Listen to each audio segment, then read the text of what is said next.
नमस्कार मित्रों, मैं अभिजीत केलकर आप सभी का स्वागत करता हूं अपने YouTube चैनल पे।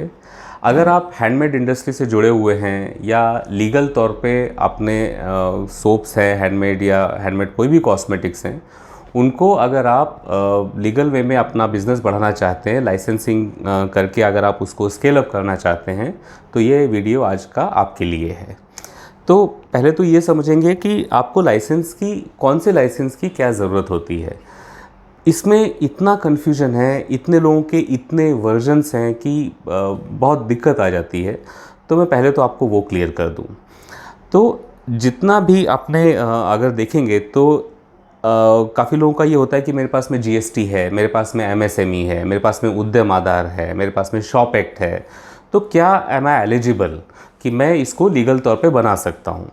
मैं आपको बता दूं कि मतलब ये वैसे ही है कि आज मेरे पास गाड़ी है, बंगला है, धन दौलत है, लेकिन भाई आपके पास माँ नहीं है। तो जब तक आपका रजिस्ट्रेशन, आपका मैन्युफैक्चरिंग लाइसेंस एफडीए से नहीं आएगा, तब तक आप लीगली पात्र नहीं हैं कोई भी कॉस्मेटिक बनाने के लिए। तो ये जो है, इसका प्रावधान हमारे यहाँ पे लॉ में ड्रग एंड कॉस्मेटिक एक्ट 1940, ये इसके अंदर में ये सारे लाइसेंसिंग के विषय आते हैं। और उसके अंदर में ये बताया गया है कि कोई भी ऐसी चीज़, कोई भी ऐसी वस्तु जिसे आप ह्यूमन स्किन पे, ह्यूमन लिखा हुआ है, ह्यूमन स्किन पे अगर आप स्प्रिंकल कर रहे हैं, लगा रहे हैं, रब कर रहे हैं, पोर कर रहे हैं, चाहे वो किसी भी वजह से हो, चाहे वो ब्यूटिफिकेशन की वजह से हो या फिर एस्थेटिक अपील के लिए हो, अपीयरेंस इम्प्रूव करने के लिए हो, तो ऐसी सारी ही चीज़ें ये एफडीए के अंतर्गत आती हैं। और आपको इन प्रोडक्ट्स को मैन्युफैक्चरिंग के लिए, इन प्रोडक्ट्स को बनाने के लिए ड्रग एंड कॉस्मेटिक एक्ट के अंदर एफडीए का लाइसेंस होना मैंडेटरी है। बाकी आपके पास में सब कुछ रहेगा, एमएसएमई रहेगा। मैं महाराष्ट्र में हूँ तो मैं उद्योग आधार कह रहा हूँ, हो सकता है आपके स्टेट में इसकी कोई और रिक्वायरमेंट होती हो। ये बाकी सब कुछ सेकेंडरी है। आपको पहले तो इस लाइसेंस की ज़रूरत होनी ही है, उसके बिना आप भारत में कॉस्मेटिक की मैन्युफैक्चरिंग नहीं कर सकते लीगल तौर पे। तो ये तो क्लियर हो गया। अब दूसरी बात आती है कि अगर करना है तो इसको कैसे करना है। तो इसकी भी व्याख्या जो है, इसका भी जो डिटेल है, ये ड्रग्स एंड कॉस्मेटिक एक्ट के अंदर में पूरा बहुत डिटेल में बताया गया है। मैं आपको एक एक करके बताता हूँ। तो दो तरीके हैं, या तो आप अपनी खुद की, आपकी फैक्ट्री हो, खुद की आपकी प्रेमाइस हो, और वो प्रीमाइस कैसी होनी चाहिए उसके सारे स्पेसिफिकेशंस वो शेड्यूल में दिए गए हैं। शेड्यूल एम की अगर हम बात करेंगे, उसमें उसकी प्रीमाइसेस की सारी डिटेल्स दी गई हैं कि कैसे बना है, कौन कौन सा क्या है। या फिर अगर आप इतना इन्वेस्ट नहीं करना चाहते या नहीं कर सकते हैं, तो आप ऐसे किसी कंपनी को अप्रोच करेंगे जिसके पास में ऑलरेडी इसका लाइसेंस है, और उसके द्वारा आप दो तरीके से, या तो थर्ड पार्टी मैन्युफैक्चरिंग या फिर लोन लाइसेंसिंग, ये दोनों जो टर्म्स हैं, ये काफ़ी बार मैं देखता हूँ कि इंटरचेंजेबली यूज़ कर दी जाती हैं, लेकिन ये दोनों का अर्थ एक नहीं होता। इसके बारे में बाद में बात करेंगे। तो ये दोनों तरीके से आप अपना प्रोडक्ट वहाँ पे बनवा के ले सकते हैं। तो पहले बात करते हैं कि अगर खुद की प्रीमाइस है तो उसके लिए आपकी क्या रिक्वायरमेंट होगी। यहाँ पे एरिया को लेके मुझे पता है कि बहुत ज़्यादा कन्फ्यूजन उन लोगों के मन में कि यार इतना एरिया चाहिए होगा, कोई बोलता है उतना एरिया चाहिए होगा। तो इधर उधर अगर आप ना भटक करके डीएनसी एक्ट का अगर आप देखते हैं तो उसमें आपको ये सारी डिटेल्स मिल जाएंगी। मैं एक जनरल रफ आपको उसका एक लेआउट निकाल के बताता हूँ, उसमें आपको समझ में आएगा। तो इसकी पहली रिक्वायरमेंट क्या है। तो पहले तो हम जो बोलते हैं होममेड कॉस्मेटिक्स, यहाँ पे ही आपको क्रॉस लगा देना है। आपका जो लॉ है वो वहीं पे आपको कट कर देता है, क्योंकि उसमें क्लियर लिखा हुआ है कि ये जो एरिया है जहाँ पे आप अपना प्रोडक्ट मैन्युफैक्चर कर रहे हैं, ये किसी रेसिडेंशियल बिल्डिंग में नहीं हो सकता, या फिर ऐसी जगह पे नहीं हो सकता जो कि रेसिडेंशियल प्रीमाइस से इंटरकनेक्टेड हो। फिर दूसरी बात आती है आपके कि पानी कैसा होना चाहिए। तो it has to be portable water. Portable water क्या होता है उसके स्टैंडर्ड अपने फार्माकोपिया या BIS में दिए हुए हैं। फिर इसमें बहुत सारी चीज़ें हैं, जैसे फिर आपके जो वर्कर्स हैं तो वो वर्कर्स का मेडिकल टेस्ट हुआ होना चाहिए कि किसी को कोई ऐसा रोग तो नहीं है, कोई इन्फेक्शन तो नहीं है जिसकी वजह से आपका जो फिनिश्ड प्रोडक्ट है उसमें आगे चल कर के कुछ प्रॉब्लम आए। या फिर आपके यहाँ पे एक कॉम्पिटेंट व्यक्ति है क्या, जो कि आपके प्रोडक्ट मैन्युफैक्चरिंग को सुपरवाइज कर रहा हो, तो उसकी भी व्याख्या दी गई है कि एटलीस्ट मिनिमम केमिस्ट्री ग्रेजुएट होना चाहिए, चाहे BSc हो चाहे फार्मासिस्ट हो, और उसके बाद उसका एक्सपीरियंस भी होना चाहिए मैन्युफैक्चरिंग फील्ड में ही, और ये सर्टिफाइड होना चाहिए। मतलब अगर जैसे आप हो, आप कहते हो कि मैं तो 10 साल से सोप बना रही हूँ या क्रीम बना रही हूँ, लेकिन अगर आप रजिस्टर्ड नहीं हैं, अगर आपके पास FDA का लाइसेंस नहीं है, तो ये आ बैल मुझे मार वाली चीज़ हो जाएगी, क्योंकि फिर आप अथॉरिटीज़ को बता रहे हैं कि भाई 10 साल से मैं इलीगल काम कर रही हूँ। तो ऐसे जो भी आप बंदा हायर करें आपके सुपरविज़न के लिए आपको करना होगा एज़ पर दी एक्ट, वो उसको केमिस्ट्री का बैकग्राउंड होना चाहिए और एक लीगल एंटिटी में, एक लीगल फैक्ट्री में या कंपनी में उसने स्पेसिफाइड टाइम तक काम किया होना चाहिए, तभी जाकर के उसको ये अप्रूव माना जाएगा। अभी जब फैक्ट्री की बात करें तो इसको हम एक मोटा मोटे ऐसा समझ लीजिए कि हम इसको समझने के लिए 2 भागों में विभक्त करेंगे। एक है आपका कॉमन एरियाज़ और दूसरा आपका होगा प्रोसेसिंग एरिया। ठीक है, तो मैं एक थोड़ा सा फ्लो आपको बना के दिखाता हूँ कि ये कैसे हो सकता है। ये मान लीजिए आपकी फैक्ट्री है, ठीक है ना। अब इसमें इनका क्या रूल है कि यहाँ से इनका है और यहाँ से आउट का है। जहाँ से मटेरियल अंदर आएगा वहीं से ही मटेरियल बाहर नहीं जा सकता। ठीक है, तो आपको 2 गेट रखने ज़रूरी है, चाहे यहाँ रखें चाहे कैसे भी रखें आप, लेकिन 2 गेट होना ज़रूरी है, क्योंकि जहाँ से मटेरियल अंदर जाएगा उसके दूसरे उससे ही वो बाहर आएगा। और इसकी संरचना जब आप करेंगे, इसका जब लेआउट आप करेंगे, तो प्रॉपर वर्क फ्लो मेंटेन उसमें हो, इस तरीके से आपको देखना पड़ेगा। तो अभी मैं एक जनरल आपको बताता हूँ। ये फॉर एग्जांपल हो गया आपका रॉ मटेरियल का एरिया। ठीक है, उसके बाद में इसमें भी आगे और रिक्वायरमेंट्स हैं, वो मैं आपको बताऊंगा। ये आपकी लैब हो सकती है।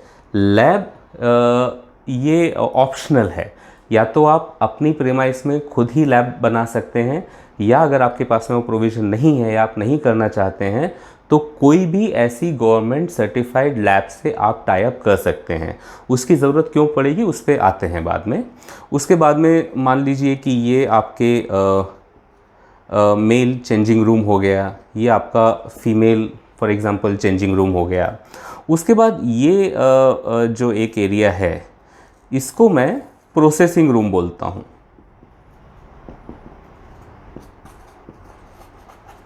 ये आपका प्रोसेसिंग रूम हो गया। उसके बाद एक यहाँ पे आ जाते हैं, ये आपका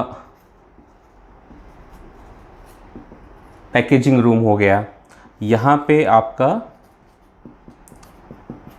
फिनिश्ड गुड्स जो हैं आपके, उसका स्टोरेज का यहाँ पे हो गया। उसके बाद में ये आपका जो है, ये रिजेक्टेड गुड्स जो हैं उसके लिए हो गया। तो अभी इसकी यहाँ पे आप देखिए कि कैसा हुआ कि यहाँ से आपका रॉ मटेरियल अंदर आया। पहले रॉ मटेरियल अंदर आने के बाद में पहले रॉ मटेरियल चेक होगा। इसके भी 3 पार्ट रहेंगे।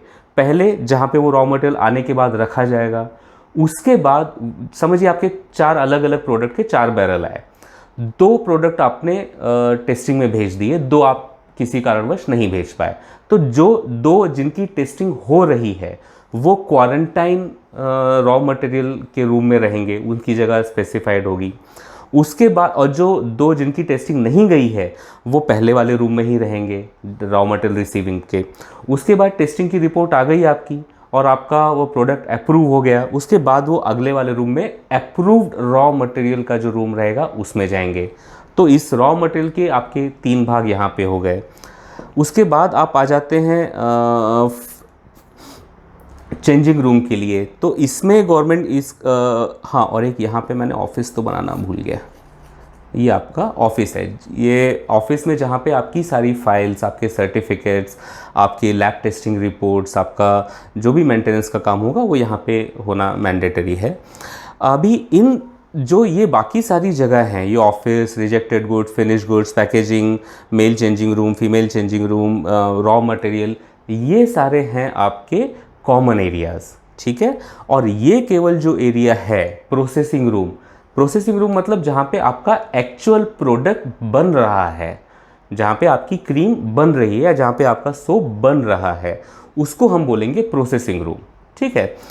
तो अभी इसका भी अलग से एफडीए के अनुसार, डीएनसी एक्ट के अनुसार इनको बहुत अच्छे से स्पेसिफाइड किया गया है कि ऑफिस जो है वो आपका 10 स्क्वायर मीटर का होना चाहिए। जो आरएम रॉ मटेरियल स्टोरेज का है उसका भी ऑलमोस्ट 10 स्क्वायर मीटर का ही वो होना चाहिए। लैब आपकी 15 स्क्वायर मीटर की हो सकती है। ये मिनिमम रिक्वायरमेंट है। आपको लगता है कि नहीं आपको 25 स्क्वायर मीटर की लैब चाहिए, आप कीजिए। आपको लगता है 50 की करनी है, आप कर सकते हैं। लेकिन मिनिमम जो रिक्वायरमेंट है मैं वो बता रहा हूँ। अभी फ़र्ज़ कीजिए कि आपके यहाँ पे केवल फीमेल वर्कर्स हैं या केवल मेल वर्कर्स हैं, तो सिंगल उसके लिए आपको कम से कम 8 स्क्वायर मीटर एरिया की ज़रूरत होती है। तो 8 मेल के लिए हो गया, 8 फीमेल के लिए हो गया, ऐसे करके ये टोटल 16 स्क्वायर मीटर का ये एरिया हो गया। फिर जब यहाँ पे आपका प्रोडक्ट यहाँ से रॉ मटेरियल से फिर आपका इशू होगा प्रोसेसिंग रूम में जाने के लिए, जब आपकी बैच होगी, तो यहाँ पे आपका प्रोडक्ट बना। यहाँ पे आपका प्रोडक्ट बनने के बाद वो पैकेजिंग में गया, जहाँ पे उसकी पैकेजिंग होगी। पैकेजिंग के बाद आप उसको यहाँ पे स्टोर करेंगे और फिनिश्ड गुड में स्टोर करके फिर जैसे ऑर्डर्स आएंगी आप उसको बाहर भेजेंगे। अभी ये रिजेक्टेड गुड्स क्या हुआ कि अभी आपकी यहाँ पे जो रिपोर्ट आई थी रॉ मटेरियल की, फॉर एग्जांपल कि वो रिपोर्ट आपको बताती है कि आपका ये रॉ मटेरियल अच्छा नहीं है या एज़ पर आपके स्पेसिफिकेशंस के नहीं है, तो आप उसको रिजेक्ट करेंगे, वो यहाँ पे रखा जाएगा। आपका जो फिनिश्ड गुड्स हैं वो मार्केट में गए, मार्केट में जाने के बाद आपको पता चला कि अरे किसमें तो फंगस लग गई है किसी में, या पैकेजिंग बराबर नहीं है, या कुछ लेबलिंग कुछ मिस्टेक्स हो गई हैं, तो ऐसे जो भी प्रोडक्ट्स हैं वो आपको वापस बुलाने पड़ते हैं। या फिर जो बैच ख़राब हो गई है आपकी, अभी बाहर नहीं गया है मटेरियल, आपके यहाँ पे बनने में ही आपको समझ में आ गया कि यार ये प्रोडक्ट मेरा थोड़ा सा गड़बड़ हो गया है, तो ऐसे जो भी प्रोडक्ट्स हैं उनको हम रिजेक्टेड गुड्स यहाँ पे रखेंगे। तो अभी ऑलमोस्ट आप समझ के चलिए कि इनकी जो भी एरिया होती है वो अप्रॉक्सीमेटली, अगर मैं यहाँ पे मैंने स्क्वायर मीटर का यूज़ किया था, अभी मैं स्क्वायर फीट बोल रहा हूँ, तो इस चीज़ का आप ध्यान रखिएगा। अप्रॉक्सीमेटली आप पकड़ के चलें तो 800 स्क्वायर फीट से 1000 स्क्वायर फीट के एरिया में ये चीज़ बैठ रही है, ठीक है।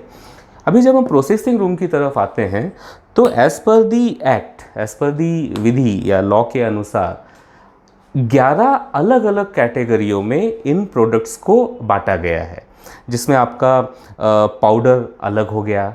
पाउडर मतलब फेस का पाउडर की बात कर रहा हूँ। टूथपेस्ट या टूथ के लिए जो पाउडर है वो दूसरी कैटेगरी हो गई। आपका क्रीम जो है वो एक अलग कैटेगरी हो गई। आपका नेल पॉलिश अलग कैटेगरी में हो गया। आपका डेपिलेटरीज जो है, मतलब जो हेयर रिमूविंग ये आते हैं, वो आपकी अलग कैटेगरी हो गई। आपका लिपस्टिक और लिप बाम्स जो हैं वो एक अलग कैटेगरी में आएगी। तो ये कैटेगरी मैं क्यों बता रहा हूँ, सोप जो है वो अलग कैटेगरी में आएंगे, क्योंकि हर एक कैटेगरी के लिए प्रोसेसिंग रूम कितना बड़ा होना चाहिए, कितने एरिया में होना चाहिए, वो स्पेसिफाई किया गया है। फॉर एग्जांपल अगर आप पाउडर की बात करें तो आप समझ के चलिए कि 15 स्क्वायर मीटर का प्रावधान है। आप अगर डेपिलेटरीज की बात करें तो 10 स्क्वायर मीटर का प्रावधान है।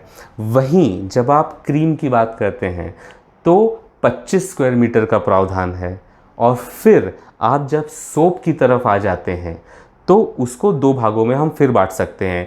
एक सोप वो है जो एकदम बेसिक से शुरू है, जहाँ पे आप सैपोनिफिकेशन कर रहे हैं और उसके बाद जाकर के आप सोप बना रहे हैं।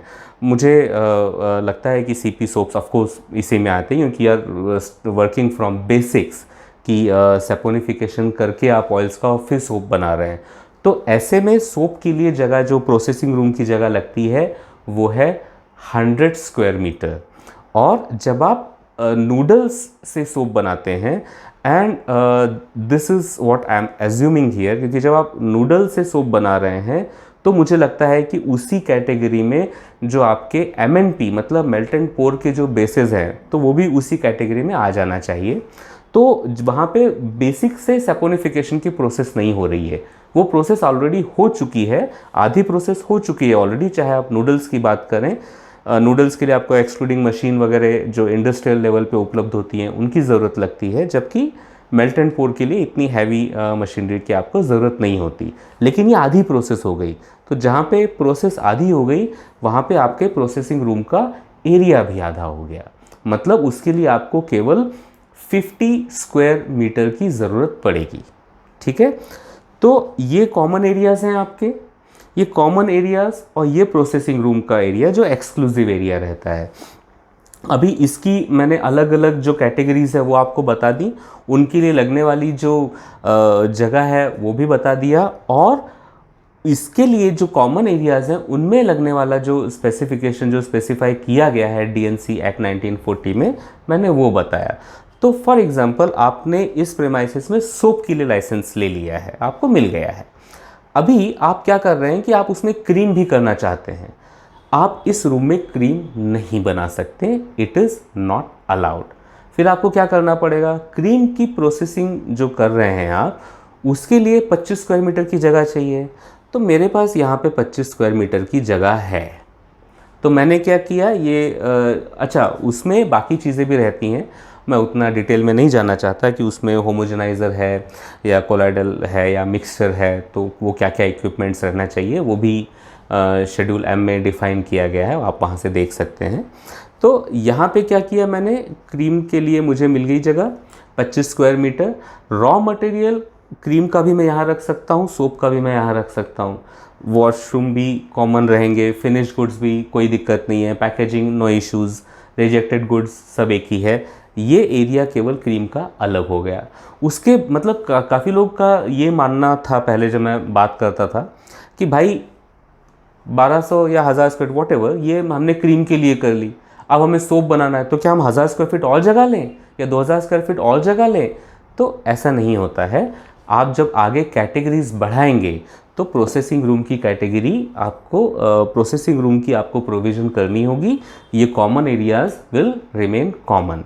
मतलब अभी जैसे आपने डेपिलेटरी, आपने वैक्स बनाना है हेयर रिमूविंग के लिए, तो मालूम पड़ा उसके लिए केवल 10 स्क्वायर मीटर की और ज़रूरत है, तो वो 10 स्क्वायर मीटर एरिया आपका यहाँ पे हो गया, आपने यहाँ पे डेपिलेटरीज जो है वो बनाना चालू कर दी। तो ये एक बेसिक लेआउट है आपके प्लांट का या आपके प्रेमाइस का, इस हिसाब से ये होना चाहिए। यहाँ तक अपना क्लियर हो गया।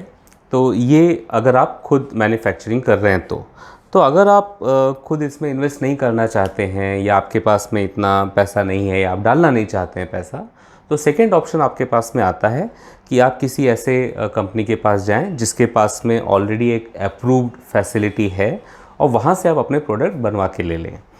तो उसको करने के दो तरीके हो सकते हैं, पहला है थर्ड पार्टी मैन्युफैक्चरिंग और दूसरा है लोन लाइसेंसिंग। इन दोनों जो ये टर्म्स हैं इनको इंटरचेंजेबली यूज़ करते हैं लोग, जो कि मैंने पहले बताया था कि नहीं करना चाहिए, इन दोनों में फ़र्क होता है। अभी आपने अगर लेबल पढ़ा हो तो कोई प्रोडक्ट का, तो उसमें या तो मार्केटेड बाय और मैन्युफैक्चर्ड बाय होता है, सारे ही प्रोडक्ट में होता है। काफ़ी बार ये दोनों चीज़ें जो हैं वो अलग अलग कंपनी के नाम पे होती हैं। तो ये कब होता है, जब आप थर्ड पार्टी मैन्युफैक्चरिंग कराते हैं। तो जब आप थर्ड पार्टी करा रहे हैं, सपोज़ आपने ABC कंपनी को अप्रोच किया जिसके पास में ये सारी फैसिलिटीज़ हैं, तो वो क्या करेगा, वो पहले आपके और उनके बीच में MOU साइन होगा, मेमोरेंडम ऑफ अंडरस्टैंडिंग। उसमें आप बाकी के जो डिटेल्स हैं, अच्छा इसका FDA से कोई रिलेशन नहीं है, ये केवल आप दोनों के मैन्युफैक्चरिंग और मार्केटिंग इन दोनों के कंपनियों के बीच की बात है कि भाई रॉ मटेरियल कहाँ से प्रोक्योर हो रहा है, कैसे बन रहा है, क्या क्या डल रहा है, प्रोक्योरमेंट कौन कर रहा है, ये सारी चीज़ें जो हैं ये उसमें आप स्पेसिफाई करते हैं। अभी आपकी तरफ से मतलब मार्केटिंग कंपनी की तरफ से मैन्युफैक्चरर FDA में आपका फाइल प्रोसेस करेगा और वहाँ से आपके लिए लाइसेंस लेके आपका काम चालू करेगा।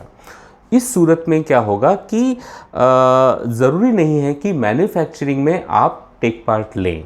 आप ये भी कर सकते हैं कि आपने उसे बता दिया कि भाई ये मेरे स्पेसिफिकेशंस हैं, आपके वो एमओयू में भी रहेंगे, या आप अलग से भी उनको बता सकते हैं कि ऐसे करके आपको मुझे ये देना है, इतना इतना जो भी उनका कन्वर्जन जो भी कॉस्ट होगी वो आपसे लेकर के आपको प्रोडक्ट दे देंगे। उस केस में आपका जो लेबल आएगा उसमें मैन्युफैक्चर्ड बाय जो कंपनी है उसका नाम आएगा, उसका लाइसेंस नंबर रहेगा, उसका एड्रेस रहेगा, और मार्केटेड बाय में आपका नाम रहेगा, आपका एड्रेस रहेगा, और कस्टमर केयर में भी आपका ही ये रहेगा। अब आ जाते हैं लोन लाइसेंसिंग पे। तो लोन लाइसेंसिंग में क्या फ़र्क होता है कि आप ये जो प्रीमाइसेस है ये आप लोन पे ले रहे हैं कुछ समय के लिए, कुछ निश्चित समय अवधि के लिए, जिसमें आप अपना प्रोडक्ट मैन्युफैक्चर कर रहे हैं।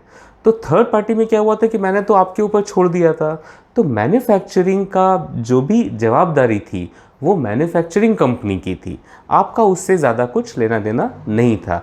अभी शायद लेकिन एफडीए ने थोड़ा सा इसको स्ट्रिक्ट किया है, उसको और ज़्यादा स्ट्रिक्ट कर दिया है कुछ रूल्स को।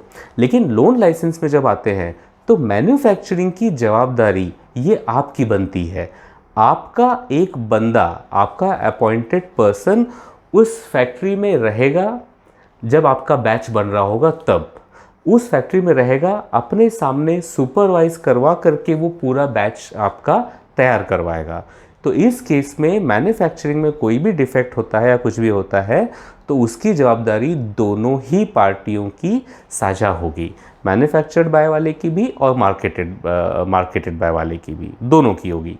लेकिन वहीं जब हम लाइसेंस या लेबलिंग पे आ जाते हैं तो लेबलिंग में जब लोन लाइसेंसिंग करवा रहे हैं तो मार्केटेड बाय में तो जो मार्केटिंग कंपनी उसका ही नाम रहेगा, लेकिन मैन्युफैक्चर्ड बाय में भी मार्केटिंग कंपनी का ही नाम आएगा।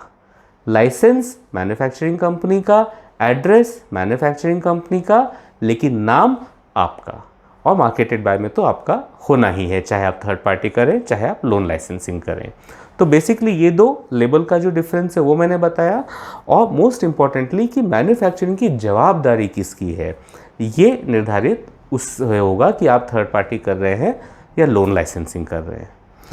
आई अंडरस्टैंड कि बहुत लंबा जा रहा है ये वीडियो, लेकिन आई होप कि आपको समझ में आया होगा। एक लास्ट चीज़ मैं इसमें और कवर करना चाहता हूँ कि काफ़ी बार लोगों को लगता है कि चलो हम लोग हमेशा देखते हैं कि यार इसको कैसे बाईपास कर सकते हैं, क्या कोई सिंपलर सॉल्यूशन है क्या इसका। तो मैं बता दूँ, आई एम सॉरी बट कोई बाईपास नहीं है।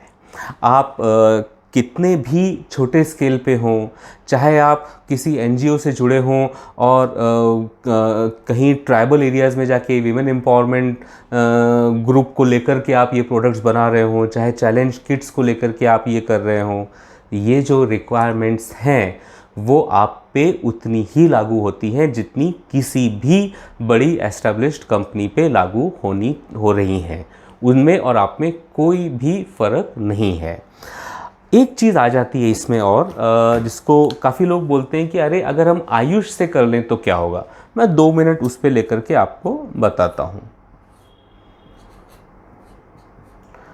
आयुष जो है ये आपका आयुर्वेदा हो गया, यूनानी हो गया, सिद्धा हो गया और होम्योपैथी हो गया। इनसे मिलकर के ये शब्द बना है। तो अगर आप अपना जो प्रोडक्ट है ये इस कैटेगरी में रजिस्टर करवाना चाहते हैं, डीएनसी में नहीं करवाना चाहते, तो आप करवा सकते हैं। इसके लिए आपको क्या करना होगा कि आयुष मंत्रालय के पास में जाकर के या उनकी जो वेबसाइट है वहाँ पे जाकर के वहाँ पे आपको एप्लीकेशन देनी होगी। जो एप्लीकेशन आप एफडीए में दे रहे थे वो यहाँ पे देनी होगी। इनकी कुछ प्री रिक्वायरमेंट्स रहती हैं। फॉर एग्ज़ाम्पल जैसे आपने क्रीम का एक बेस तैयार किया और आपको उसे आयुर्वेदिक क्लेम करना है, तो कुछ आयुर्वेदिक बुक्स जो अप्रूव्ड बुक्स में आती हैं, ऐसा नहीं कि आपके दादाजी को कुछ 200 साल पुरानी पांडुलिपि मिल गई और वहाँ से उन्होंने कोई रेसिपी देख ली तो वो उसमें अप्रूव मानी जाएगी, ऐसा नहीं है। गवर्नमेंट ने कुछ 54 बुक्स फॉर एग्ज़ाम्पल अप्रूव करके रखी हैं। तो उनमें जो रेसिपीज़ हैं या उनमें उन विशिष्ट पदार्थों के जो गुणधर्म बताए गए हैं, वो एक्टिव कंटेंट अगर आप लेते हैं और आपके क्रीम बेस में या शैम्पू बेस में या कोई भी ऐसे प्रोडक्ट में आप मिलाते हैं, तो आप अपने प्रोडक्ट को आयुष के अंदर सर्टिफाई करवा सकते हैं, ठीक है। लेकिन जहाँ तक मैं महाराष्ट्र की बात कर रहा हूँ, और मैं रिपीट कर रहा हूँ कि आपके स्टेट में हो सकता है कोई अलग रूल्स हो, वो आपको देखना पड़ेगा, लेकिन जहाँ तक महाराष्ट्र की बात आती है तो आप एक लेमन टर्म्स में ऐसा समझ लें कि महाराष्ट्र में आयुष भी FDA के अंतर्गत ही आता है। It's a separate entity, I know, but why I am telling you this, क्योंकि जब आप आयुष के पास जाएंगे तो वो भी पहले ये सारी रिक्वायरमेंट्स फुलफिल हो रही है या नहीं वो देखेगा, चाहे ओन मैन्युफैक्चरिंग हो चाहे थर्ड पार्टी हो। ये चीज़ें सब फुलफिल हो रही हैं, अगर हो रही हैं उसके बाद ही आपको यहाँ से भी सर्टिफिकेट मिलना है। इन शॉर्ट कि आप चाहें कि आपके फ्लैट में या आपकी छोटी जगह पे अगर आप आयुष से करवा के ले सकते हैं, ऐसा बिल्कुल नहीं होता है। ये चीज़ आपको ध्यान में रखनी पड़ेगी। आई होप कि बहुत टाइम हो गया मैं ये बनाना चाह रहा था, और काफ़ी लोग, मतलब this is most irritating question मुझे लगता है कि मतलब irritate not for me but for manufacturers, जो आप जैसे लोग हैं जो प्रोडक्ट बनाते हैं, और हर कोई अलग अलग बता देता है कि हाँ ये MSME कर लो, उद्यम आधार ले लो।